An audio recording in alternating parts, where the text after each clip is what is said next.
俗話講，三伏唔補，入秋之後就會增加好多煩惱。如果你都無數次因為屋企老人同埋細路仔嘅小脾小胃問題而煩惱呢，咁今日老王推薦你嘅一日三餐入邊可以多啲試下呢個搭配啦。嗱，養生睇老王，健康唔使驚。下邊嘅正確做法呢，各位哥哥姐姐記得點讚收藏起身啦。整呢道美食呢，我哋首先係呢個牛脷啫，因為呢個部位係冇乜筋膜同埋脂肪嘅，話嘅係牛肉入邊最嫩嘅部位，真係一啲都唔為過噶，啱晒啲牙口唔好嘅老人同埋細路仔啦。並且從傳統嘅食養角度嚟講，我哋平時多啲食啲牛脷汁呢，對我哋小脾小胃、密氣密血同埋筋骨都係好處多多噶。然後呢，將佢切成細粒一啲。我呢度大概係3兩左右，跟住將提前泡發好嘅50克香菇切成丁，提前洗乾淨紅蘿蔔呢，同樣都係取50克切成丁。各位哥哥姐姐們，老王將自己終身受益嘅食養小妙招，毫無保留咁分享俾大家啦。不如幫老王點返個免費嘅小紅心，關注支持下咧，唔該晒大家，祝你身體健康。合家幸福。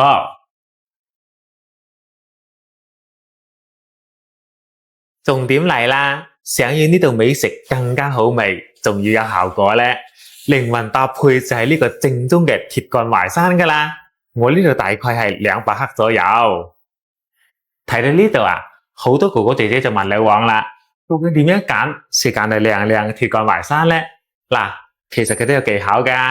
靚嘅鐵幹淮山呢，表皮係紅紫色彎曲紋路嘅，毛孔比較粗大，並且搣開嚟之後拉絲係好明顯嘅，裂寫飛啦嘛。接落嚟，我哋將啲淮山盡量剁碎一啲，咁樣更方便吸收，並且仲可以避免啲細路仔將啲淮山揀出嚟唔食，真係一舉兩得噶啦。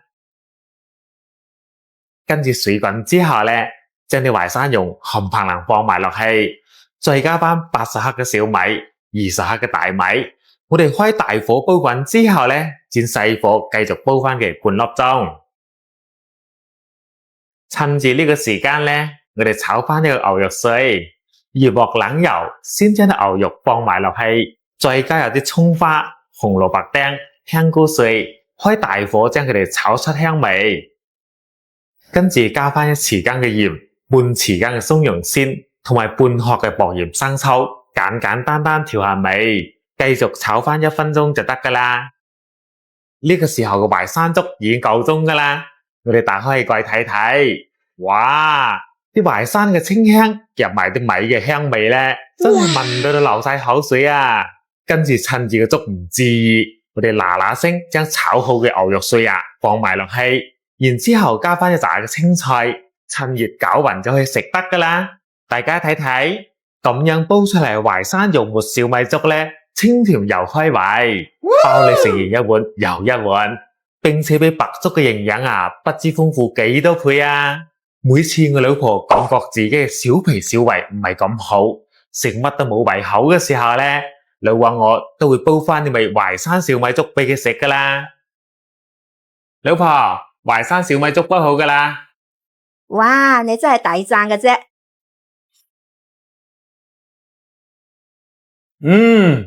真係濕水棉花冇得彈，正啊！嗱，學識嘅姊妹嗱臨點讚收藏起身，轉發俾你屋企人試下啦。